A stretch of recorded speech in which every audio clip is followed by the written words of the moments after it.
बिस्मिल्लाहिर्रहमानिर्रहीम।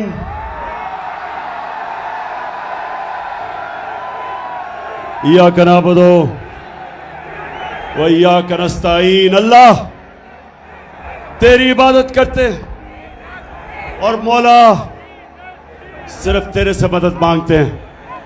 सरगोदा माशाअल्लाह, सरगोदा मैंने कभी नहीं, अभी आता हूं डीजल पे, 26 साल की सियासत में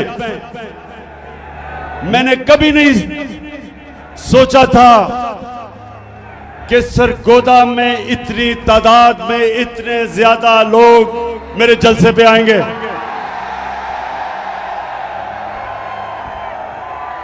मैं आज आप सबका दिल से शुक्रिया अदा करता हूं। यहां नौजवान हैं, यहां हमारे बुजुर्ग भी हैं, यहां मेरे आईएसएफ के टाइगर भी हैं, लेकिन जो मुझे सबसे ज्यादा खुशी कि मेरी बहनें भी यहां हैं और इतने तादाद में जो कभी नहीं आई। मैं आप सबका शुक्रिया अदा करता हूं। मैं आज अपने सारे पाकिस्तानियों से बात करना चाहता हूं। पढ़े लिखे, इंग्लिश मीडियम, उर्दू मीडियम, मेरे दीनी मदरसे के बच्चे, मेरे रेड़ी वाले, ठेड़ी वाले, मजदूर, किसान, सारे पाकिस्तान के सूबे और खास तौर पे आज जो सैलाब में मेरे पाकिस्तानी आज मुश्किलों में हैं, जो मुतासरीन हैं,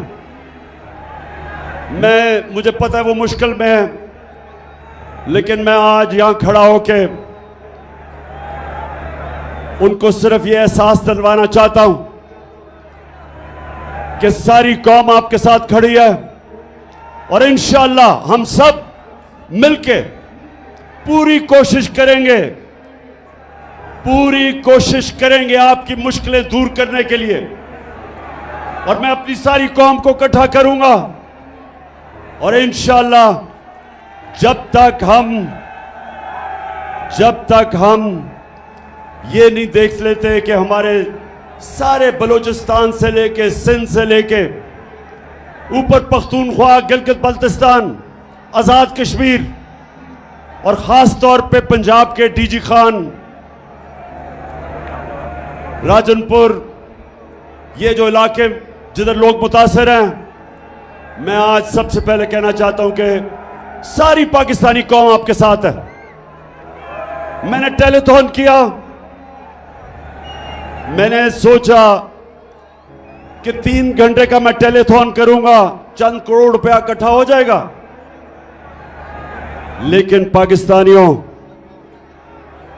3 घंटे से भी कम वक्त पे पाकिस्तानियों ने 550 करोड़ रुपया जमा किया मुतासरीन के लिए।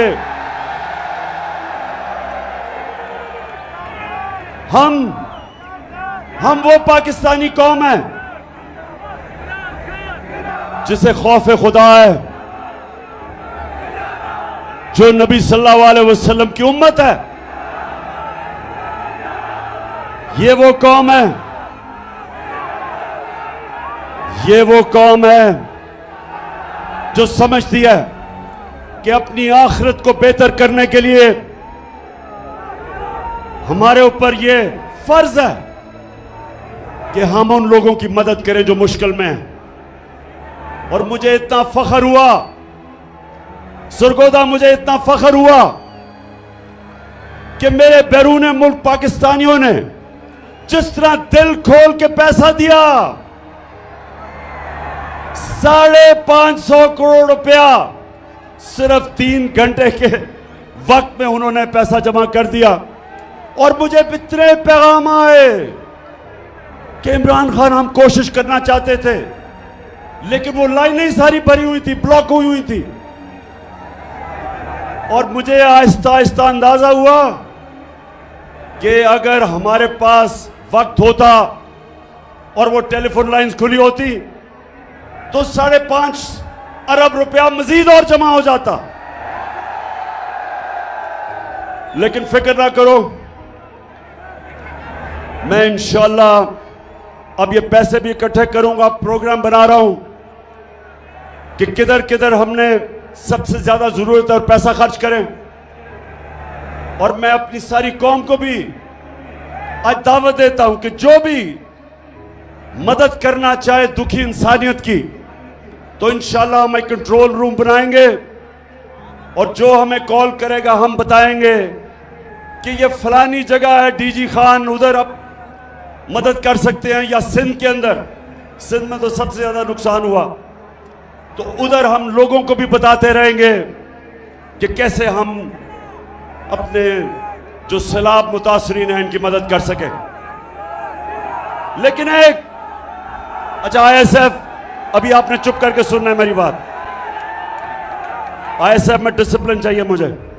अच्छा जी, अब मैं वो इलेक्शन कमिश्नर सिकंदर सुल्तान, अगर ये सुन रहे हो तो तुम्हें पहली दफा अंदाजा हुआ कि फॉरेन फंडिंग क्या होती है। अब पता चला कि इमरान खान को फॉरेन फंडिंग में किसी तरह डिस्क्वालीफाई कर दो। ये देखी थी फॉरेन फंडिंग, ये ज्यादा पैसा बैरून मुल्क पाकिस्तानियों ने भेजा हमें, और ये वो पाकिस्तानी हैं। इंशाअल्लाह मैं आज अपनी सारी कौम के सामने कहना चाहता हूं कि इंशाअल्लाह एक दिन मैं अपने बैरून मुल्क पाकिस्तानियों को इकट्ठा करूंगा, और जो हमारा बैरूनी कर्जा है जिसकी वजह से हमें आईएमएफ की गुलामी करनी पड़ती है, जिसकी वजह से हाथ फैलाने पड़ते हैं लोगों मुल्कों के सामने कि जी हमें पैसा दे दो, इंशाअल्लाह बैरून मुल्क पाकिस्तानियों को मैं मोबिलाइज करूंगा, ऐसी स्कीम्स लेके आऊंगा। ये मेरा ईमान है कि हम ये जो इस मुल्क के लुटेरों ने कर्जा चढ़ाया हमारे मुल्क में, मुल्क को लूट लूट के पैसा बाहर ले गए, और जो हमारे ऊपर ये कर्जे का बोझ जिसकी वजह से हमारी इज्जत जाती है जब हम लोगों के सामने, मुल्कों के सामने हाथ फैलाते हैं, ये बैरून मुल्क पाकिस्तानी इंशाअल्लाह हमारी मदद करेंगे कर्जा उतारने के लिए, और इस कौम को अपने पैर पे खड़ा करके एक खुददार कौम बनने के लिए।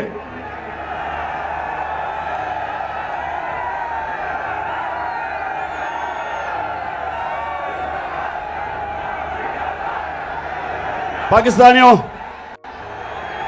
और सरगोदा के बाशऊर मेरे शहरियों, वैसे मैं कभी नहीं समझता था इतनी तादाद में सरगोदा के लोग निकलेंगे। पहले मैं आपसे एक संजीदा बात करना चाहता हूं। सरगोदा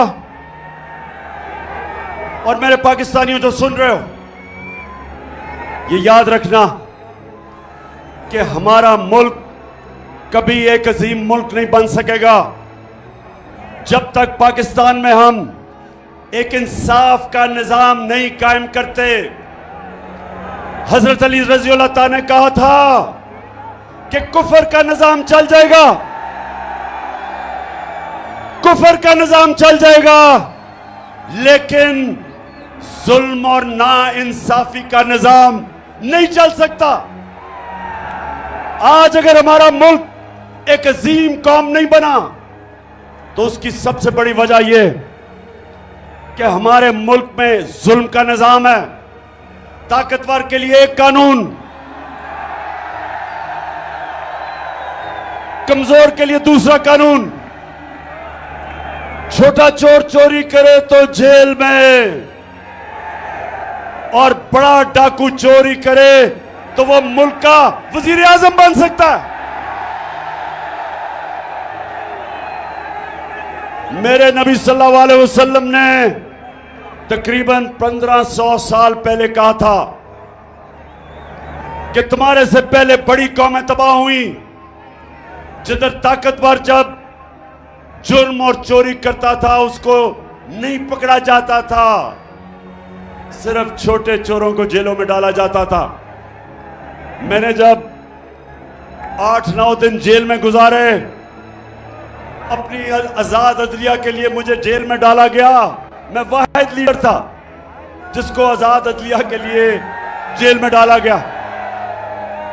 तो जब 8 दिन मैंने जेल में गुजारे, और वो थी भी डीजी खान की जेल, आप यकीन करें एक अमीर चोर मुझे नहीं नजर आया, सारे गरीब नजर आए, सारे बेचारे गरीब। छोटे भैंस चोरी, साइकिल चोरी और ये चोरी वो जेलों में। और जो मुल्क के बड़े बड़े डाकू थे, जब मैं असेंबली गया तो मुझे असेंबली में नजर आए।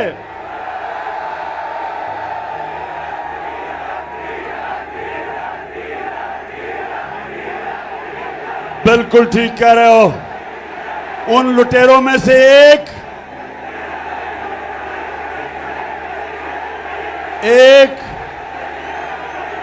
हाँ, एक डीजल भी था। लेकिन दो बड़े बड़े लुटेरे खानदान, जरदारी खानदान और शरीफ खानदान,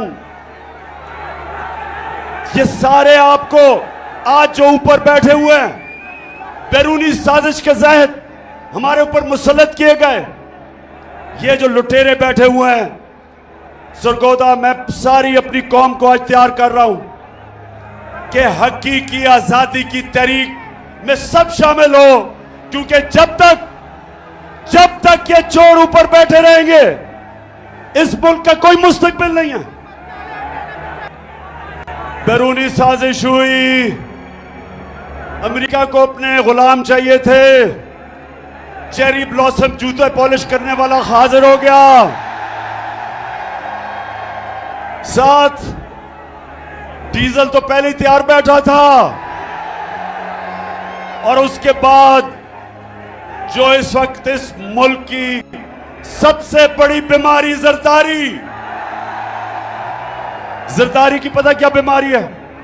जरदारी की बीमारी यह है कि वो जब नोट देखता है ना, वो पैसे देखता है, उसका जिस्म, उसकी कांपें टांगनी शुरू हो जाती है, उसकी मूछें ऊपर नीचे जानी शुरू हो जाती है। उसको बीमारी है, उसको यकीन, मैं आपको यकीन बनाऊं, उसको पता भी नहीं कि 30 साल में उसने कितना पैसा चोरी किया पाकिस्तान का और मुल्क से बाहर ले गया, लेकिन अभी भी बीमारी है, चला जाता नहीं है, लेकिन पैसे के पीछे अभी भी जान देने के लिए तैयार है। तो ये तीनों इकट्ठे हो गए, मिल गए, इनके साथ और साजिशी बैठे हुए थे पाकिस्तान में, बैरूनी साजिश। इन चोरों को हमारे ऊपर मुसल्लत किया गया और इन्होंने कहा कि अब इमरान खान की सियासत खत्म, अब ये फिर से हम इनके बच्चों की नीचे हम इनकी गुलामी करेंगे। लेकिन कुरान में अल्लाह कहता, एक प्लान इंसान बनाता है और एक प्लान अल्लाह बनाता है, और कामयाब सिर्फ एक प्लान होता है अल्लाह का। अल्लाह का प्लान ही कुछ और था। अल्लाह ने लोगों के दिल मोड़े। कौम जिस तरह अब निकल रही है, लोग तो यहां मिठाइयां बांटते थे जब गवर्नमेंट जाती थी, तो जिन्होंने साजिश की थी वो हक्के बक्के रह गए, कौम सड़कों पे आ गई, खुद निकलना शुरू हो गए। नौजवान तो पहले ही तैयार थे, लेकिन पाकिस्तान की पहली दफा आजादी के बाद पहली दफा हमारी ख्वातीन भी इस तहरीक में शिरकत किया उन्होंने, बल्कि स्कूल के बच्चे भी शिरकत कर रहे हैं। तो उसके बाद इन्होंने जुल्म किया हमारे पे, 25 मई को इन्होंने हमारे पे जुल्म किया। इन्होंने पुलिस और रेंजर्स ने फैमिलीज के ऊपर, ख्वातीन के ऊपर इन्होंने जिस तरह की शेलिंग की, खौफ फैलाया, एफआईआर काटी मेरे ऊपर। मैं तो भूल ही गया हूं कितनी एफआईआर है, कोई 17 तो कट चुकी है। इन्होंने समझा कि अब ये डर के बैठ जाएंगे। इनको बताया गया कि ये तो जी मम्मी डैडी हैं, ये तो खड़े ही नहीं हो सकते। तो पहला झटका पड़ा इनको जब 17 जुलाई को पंजाब का इलेक्शन आया, बाय इलेक्शन। हर हरबा इस्तेमाल किया। इलेक्शन कमीशन ने पूरा जोर लगाया, धांधली के रिकॉर्ड तोड़े, पुलिस का इस्तेमाल किया। इस सब के बावजूद हमजा कुकड़ी को फारग करना पड़ा। अब जब ये इलेक्शन हार गए,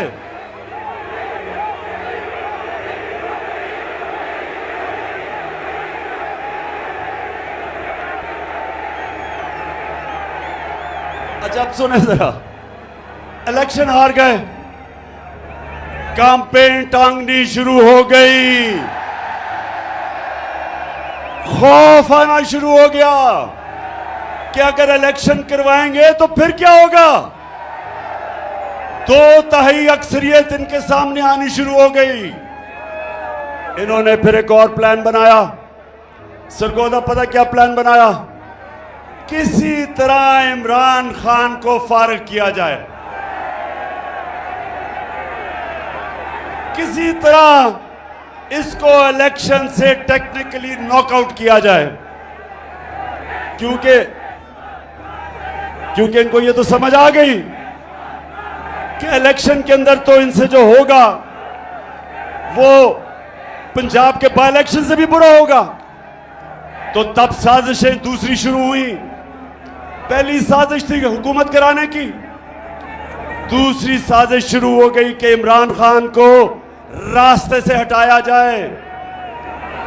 एक ये भी मंसूबा बना, बंद कमरों में फैसला हुआ, बंद कमरे में, कि इमरान खान को मुकम्मल तौर पे साइड पे कर दिया जाए। अल्लाह का करम है, मुझे पता चल गया। मैंने एक टेप बनाई हुई है, महफूज जगह पे रखी हुई है। उन 4 लोगों के नाम मैंने लिखे हैं जो उस साजिश में मुलव्विस थे, कि अगर मुझे कुछ हुआ तो मेरी कौम उन 4 को नहीं छोड़ेगी। फिर वो जो इनका पालतू इलेक्शन कमिश्नर, उसको कहा कि इसको इमरान को डिस्क्वालीफाई किया जाए। फॉरेन फंडिंग, और फॉरेन फंडिंग तो देख ही लिया थी परसों रात को कि फॉरेन फंडिंग होती क्या है। और उसके बाद तोशाखाना, और इंशाअल्लाह मैं चैलेंज करता हूं कि तोशाखाना का केस सुना जाए, ओपन हियरिंग में सुना जाए। और जब मेरा केस सुना जाए, और मुझे पता है कि उस केस में ये जो कोशिश कर रहे हैं ये जलील होंगे, लेकिन मैं चाहता हूं उसके बाद हर कोई जिसको तोशाखाना से गिफ्ट्स मिली हैं सबका सुना जाए, जरदारी का भी, शरीफ का भी, यूसुफ रजा का भी, और सारी कौम को पता चल जाएगा, दूध का दूध पानी का पानी हो जाएगा। फिर इन्होंने एक और चीज सोची कि किसी तरह इमरान खान को जेल में डाला जाए। पहले इन्होंने, अब ये जरा सुने, 27वीं रमजान को सुने जरा, ऐसे गौर से सुनो। 27वीं रमजान को हम शब दुआ बना रहे थे। हम अल्लाह से दुआ मांग रहे थे अपने मुल्क के लिए। हमें क्या पता था कि उस दिन चेरी ब्लॉसम और ये अपनी टीम लेके मदीना चला जाएगा, हमें तो पता ही नहीं था। जब शब दुआ खत्म हुई तो पता चला कि मदीना में इनको चोर चोर के नारे लग गए।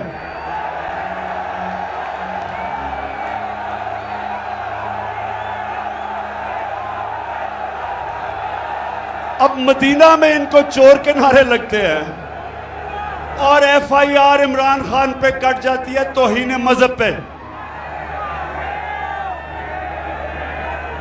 और मेरे पे और हमारे कई लीडर्स पे छप तौहीन मजहब की FIR कट जाती है। मदीना में नारे कोई लगाता है, FIR हमारे पे कट जाती है। फिर सुने फिर क्या होता है।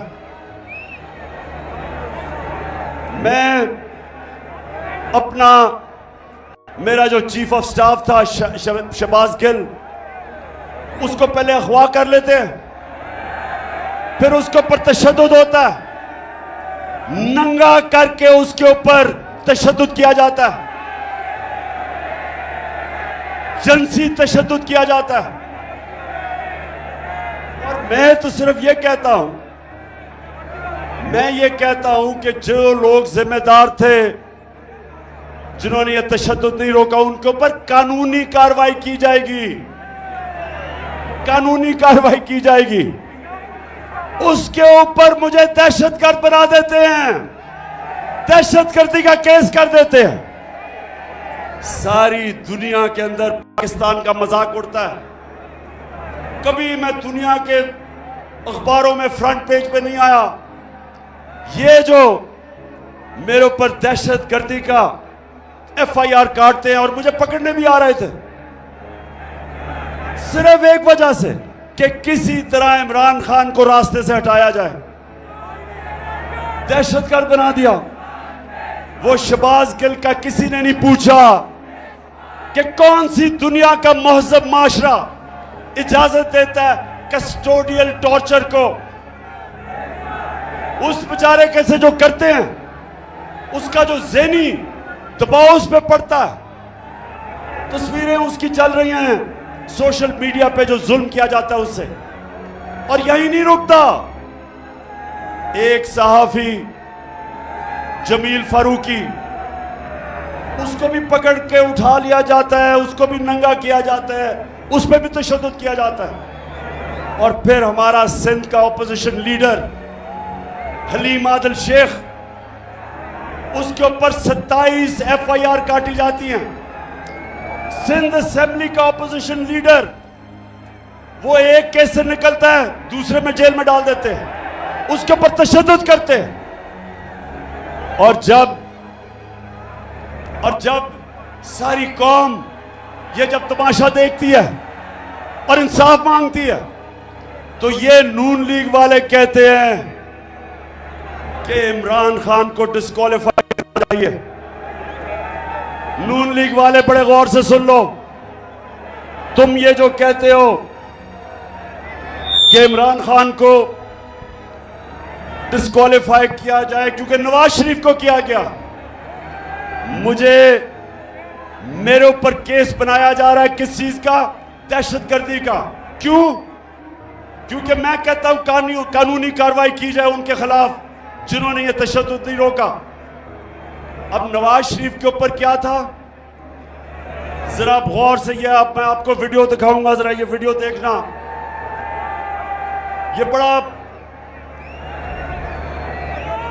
ये वो वीडियो देखेंगे, आराम एक अभी आप रोको। ये जो वीडियो मैं ताकि देख आप खुद अपनी आंखों से देखें कि इस मुल्क से हो क्या रहा है। नवाज शरीफ 3 दफा मुल्क का प्राइम मिनिस्टर था, 3 दफा। उसका 4 महंगे तरीन लंदन के अंदर अरबों रुपए के ये महल खरीद लेता है, लंदन के सबसे महंगे इलाके में। तो मैं जब पूछता हूं इनसे आज से 10 साल पहले कि जनाब ये किधर से पैसा आया महलों का, तो ये जरा आप सुने, ये आज से 10 साल पहले की गुफ्तगू है, सुने जरा। ये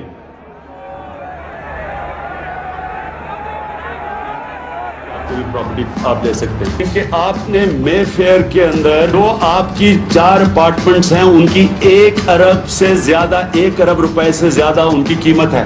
अब 4.5 अरब तक पहुंच गई है उनकी कीमत। आपने अपनी जो टैक्स में टोटल आमदनी बताई है 94 में 1.5 लाख रुपए है। मुझे ये बताएं कि आपने अरबों रुपए की मे फेयर में प्रॉपर्टी खरीदी कैसे? एक मिनट, अब ये 10 साल पहले था, ये 10 साल पहले था। अब इसके जवाब में शहबाज शरीफ चेरी ब्लॉसम का बेटा, अब ये सुने, ये सलमान शहबाज क्या कह रहे हैं, जरा ये सुने आप।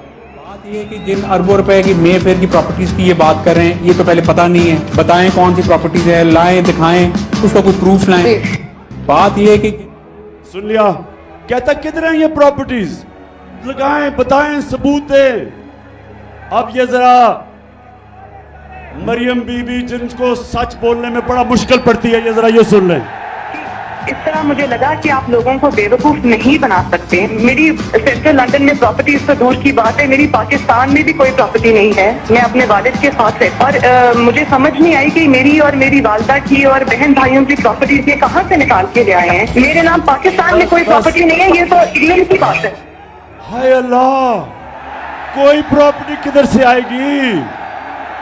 मुझे तो एहसास प्रोग्राम में डाल दो, मेरे पास तो है ही कुछ नहीं। मरियम बीबी, वैसे मैं ये बताऊं, जितने सीधे मुंह से आप झूठ बोलती है मैंने कभी किसी को नहीं सुना। अच्छा जी, आप जरा, अब ये सुन लिया आपने। अब ये थी चीजें आज से 8 साल पहले, ये जबकि कोई प्रॉपर्टी नहीं है। अब इनको नहीं पता कि अल्लाह अल हक है, सच का खुदा है, उसका वादा है कि कोई दुनिया में नहीं जाएगा जब तक सच सामने नहीं आता। तो अब जरा ये देखें कि पीछे हुआ क्या।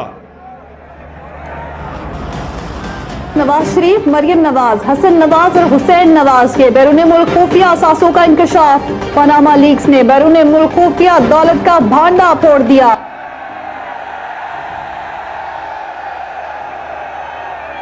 पाकिस्तानियों, अल्लाह अल हक है, सच का खुदा है।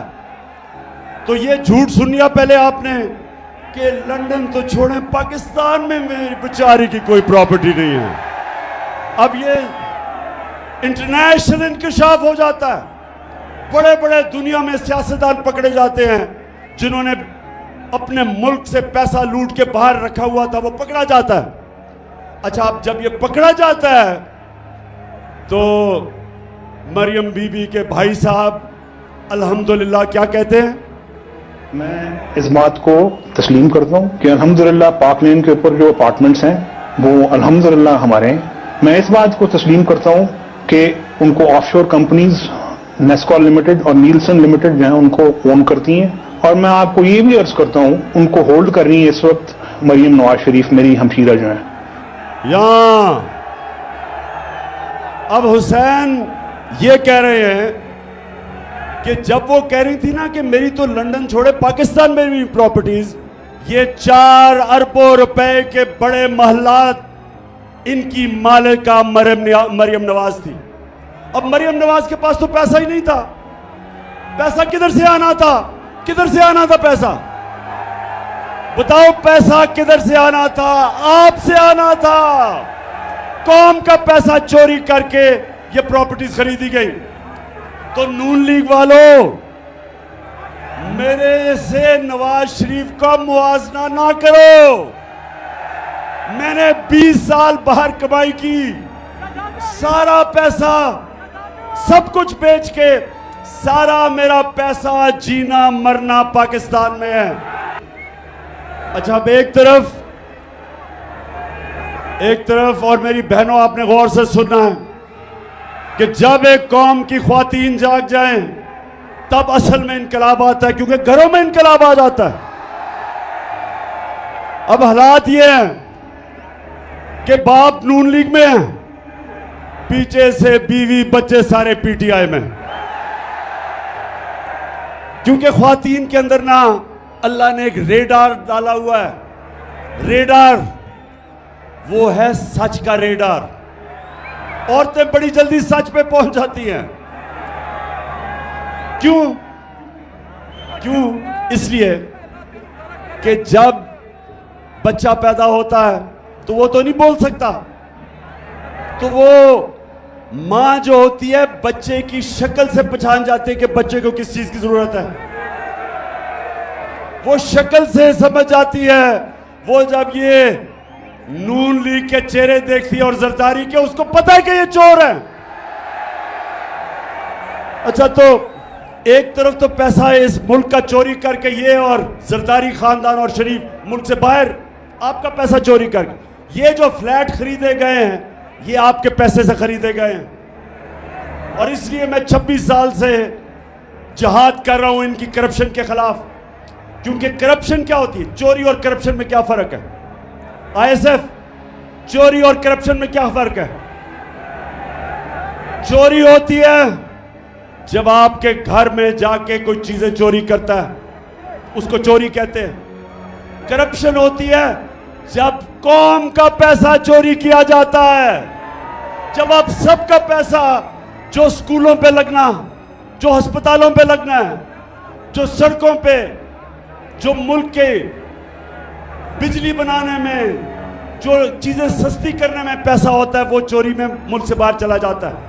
इसलिए करप्शन कौमों को तबाह कर देती है। चोरी तो सिर्फ एक इंसान को नुकसान पहुंचाती है, करप्शन मुल्क तबाह कर देती है। तो ये क्यों चोरी करके पैसा बाहर भेजते हैं? ऐसे बताओ क्यों पैसा बाहर भेजते हैं? क्योंकि अरबों रुपया आप अपने बिस्तर के नीचे नहीं रख सकते। अरबों रुपया अगर आप मुल्क में रखेंगे तो लोग पूछेंगे किधर से पैसा आया। इसलिए चोरी करके मुल्क से बाहर पैसा भेजते हैं। तो अपना पैसा बाहर।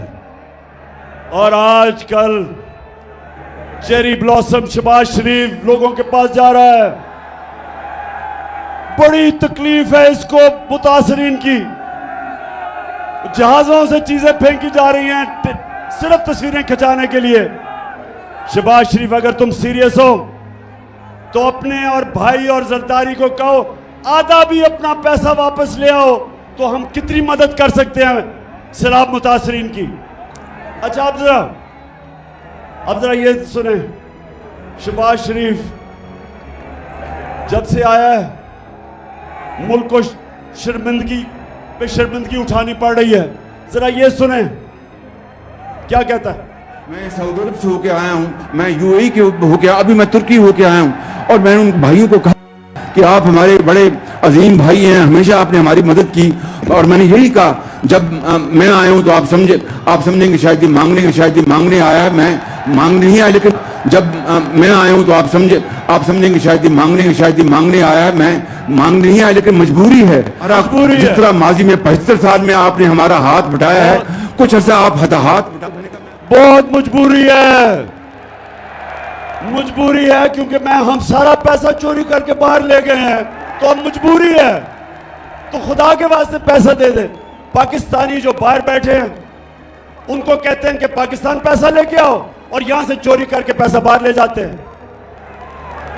नौजवानों, कोई मुझे बताएं, आज मुझे कोई दुनिया का सरबराह बताएं, बनाना रिपब्लिक्स का नहीं, जो कि मुल्क तरक्की याफ्ता मुल्क है, मुझे एक सरबराह बताएं जो पॉलिटिक्स कर रहा है अपने मुल्क में और उसका पैसा भी बाहर पड़ा है, उसके बच्चे अरबों रुपए के घरों में रहते हैं, और जब उनसे पूछें कि पैसा किधर से आया था घर खरीदने का, तो कहते हैं हम तो जवाब दे नहीं, हम तो पाकिस्तान के शहरी नहीं हैं। इनको हमारे पे मुसल्लत किया गया, इसलिए मैं आपके पास आया हूं कि पाकिस्तानी कौम, आपने मेरे साथ खड़ा होना है और हमने हकीकी आजादी इन लोगों से छीननी है। डीजल, अच्छा मैं अब डीजल पे आने लगा हूं। जब इन्होंने साजिश करके हमारी हुकूमत गिराई, सुने जरा, जब साजिश करके हमारी हुकूमत गिराई गई, जो हुकूमत पब्लिश करती है इकोनॉमिक सर्वे ऑफ पाकिस्तान, जो हुकूमत बताती है कि एक साल में क्या माशी कारकर्दगी हुई, ये सारी एक किताब में लिखी जाती है जिसको कहते हैं इकोनॉमिक सर्वे ऑफ पाकिस्तान। ये इस हुकूमत ने शाया किया। इसके मुताबिक, सरगोदा जरा गौर से सुने, नौजवान आपकी तवज्जो खास तौर पे चाहिए। ये कहते हैं इसके मुताबिक कि पिछले 2 साल में जो हमारे 2 आखिरी साल थे, पाकिस्तान की जो माशी तरक्की थी, तीसरे साल में 5.6% और चौथे साल में 6%। 17 साल के बाद ये पाकिस्तान की बेहतरीन इकोनॉमिक परफॉर्मेंस हुई थी। हमारी माशी कारकर्दगी 16 साल के बाद हुई इस सतह पे।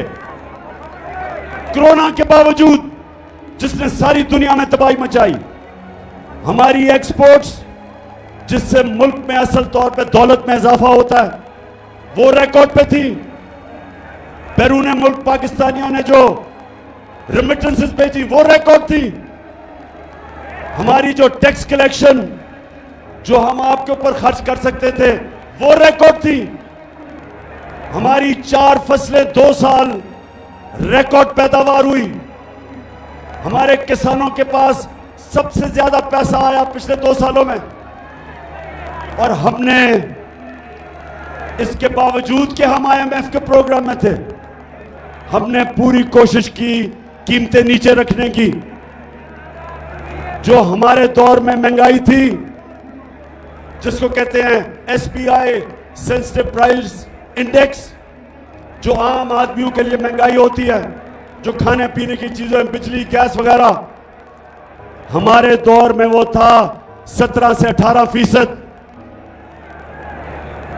आज आप जानते हैं वो कितना है महंगाई, 4 महीनों में किधर से किधर गई। हम जब छोड़ के गए थे तो 17 और 18% के बीच में थी। सरगोदा आज 45% से ऊपर चली गई है। 3 गुना महंगाई बढ़ गई है।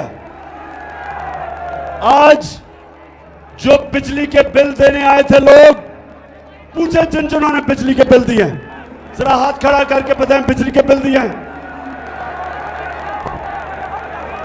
बताएं मुझे कि जब बिजली के बिल दे रहे थे तो 2 गोलियां डिस्प्रिन की भी साथ खानी पड़ी,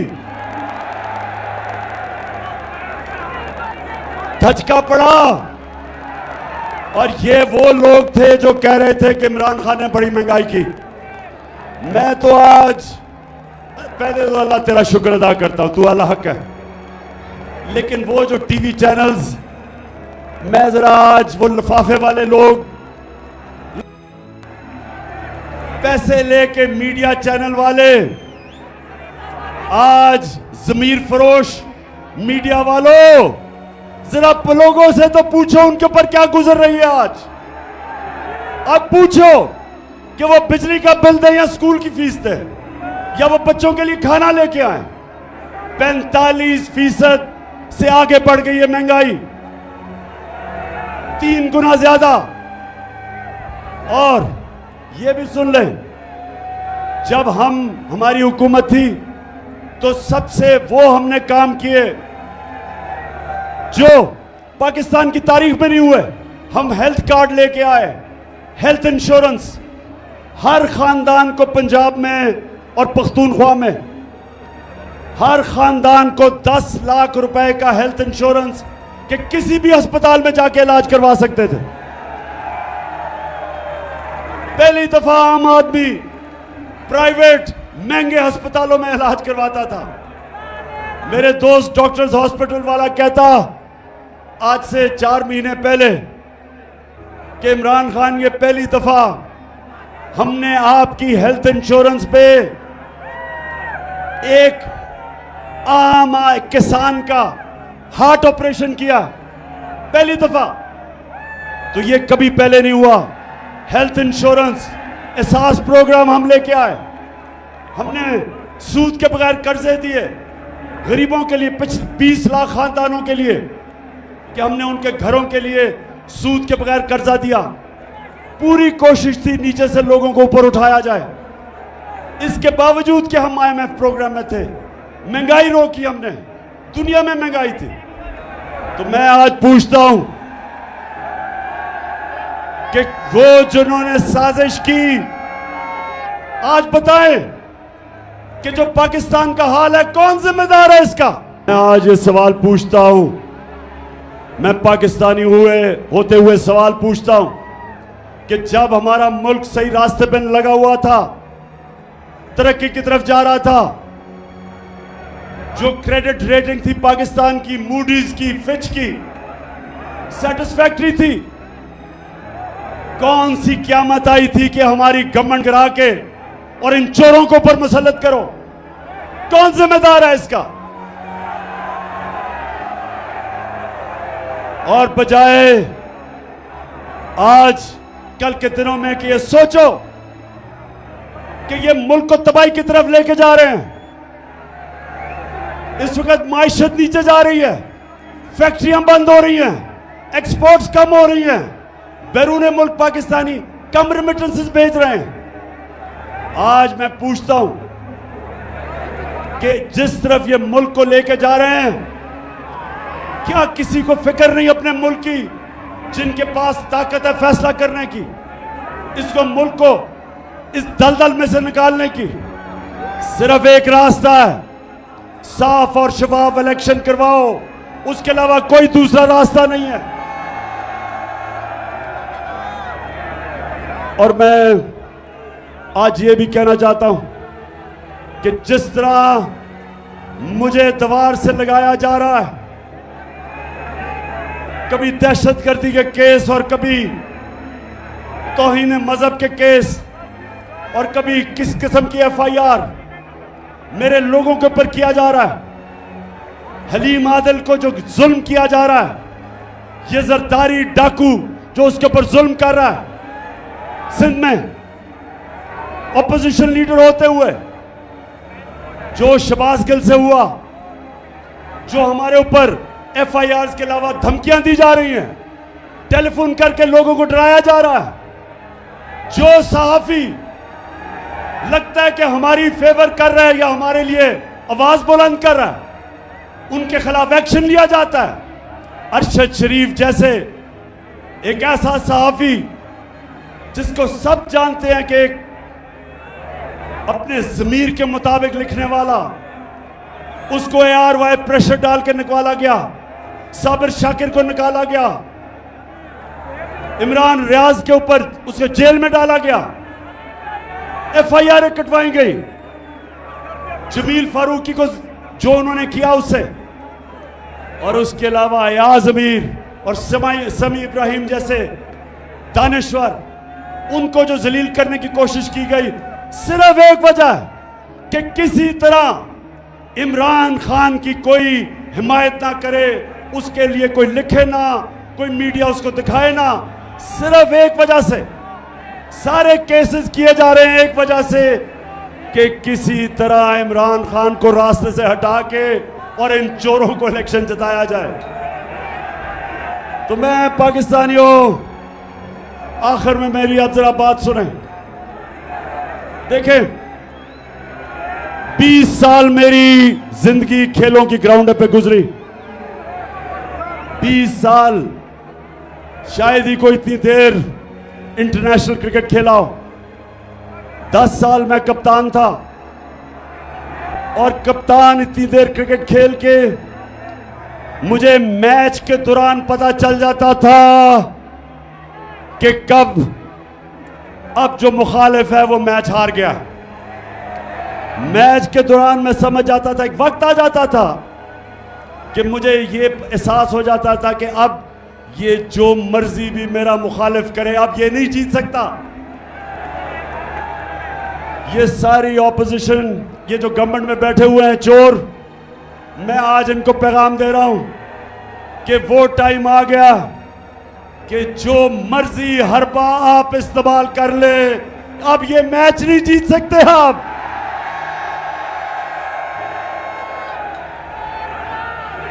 मैच अब एक की तरफ जाएगा। जितना आप दबाएंगे मेरी पार्टी को, उतना ज्यादा ऊपर उठेगी। जितना आप मीडिया से उसको दबाएंगे, ये इस तरह सरगोदा स्टेडियम, सरगोदा की तारीख में इस तरह स्टेडियम में लोग नहीं आए जिस तरह आज आए हैं। जो मर्जी कर ले, ये मैच अब हार गए। अब आप जो भी करेंगे मुल्क को नुकसान पहुंचाएंगे। मुल्क का सोचे, जाती मफादात का ना सोचे। जो अपने छोटे छोटे फायदे सोच रहे हैं मुल्क को नुकसान पहुंचा रहे हैं। कौम का सोचे, 22 करोड़ पाकिस्तानियों का सोचो। ये लोगों का मुस्तकबिल, अपने बच्चों का मुस्तकबिल, इनके मुस्तकबिल का सोचो। और जब आप सोचेंगे इनका मुस्तकबिल ये जरदारी, डाकू और डीजल और शहबाज शरीफ की तरह के चोरों के साथ इनका मुस्तकबिल नहीं है। इनका मुस्तकबिल है कि कौम साफ और शफाफ इलेक्शन से फायदा खुद फैसला करे कि कौन सी क़यादत इस कौम को चाहिए। और यही एक रास्ता है। और ये जितना भी मुझे दीवार से लगाएंगे, याद रखें कि मैं तो वो कप्तान हूं। जितना आप मुझे दीवार से लगाएंगे मैं तो और लड़ूंगा, मैं तो और मुकाबला करूंगा। और ये ही ना हो जाए कि मुझे इतना आप दीवार से लगाएं कि मैं सारी कौम के सामने उन सारी लोगों की शक्लें रख दूं जिन्होंने अपने मफादात के लिए इस मुल्क को इस मुश्किल में डाला है। मुझे उधर तक ना धकेलो। 4 महीने से मैं सब्र कर रहा हूं। मैं अपने मुल्क के लिए सब्र कर रहा हूं। मेरे लिए इस वक्त कौम मेरे साथ खड़ी है। गिलगित बल्तिस्तान में तहरीक इंसाफ, पख्तूनख्वा में तहरीक इंसाफ, पंजाब में, आजाद कश्मीर में, तो मैं जब चाहूं इस्लामाबाद को बंद कर सकता हूं। लेकिन अपने मुल्क के लिए नहीं कर रहा, माशी हालात की वजह से नहीं कर रहा। और अब सैलाब आ गए। लेकिन मैं फिर से आखिर में कहता हूं, मुझे उधर तक ना धकेलो। मैं वो हूं, वो जितना आप कोशिश करेंगे मुझे प्रेशर में लाके, डरा के, धमका के, FIRs काट के, मैं उतना और जोर से आपका मुकाबला करूंगा। सरगोदा, मैं आपको आज दिल से शुक्रिया अदा आपका करता हूं जो आज आपने जिस जुनून से यहां इस गर्मी में आप आए। मैं अपनी सारी सरगोदा की टीम, आमिर कियानी प्रेसिडेंट यहाँ के, और जितने मेरे MPs, मेरी टीम, मैं आज आप सबको मुबारक देता हूं जबरदस्त जलसे की। पाकिस्तान जिंदाबाद।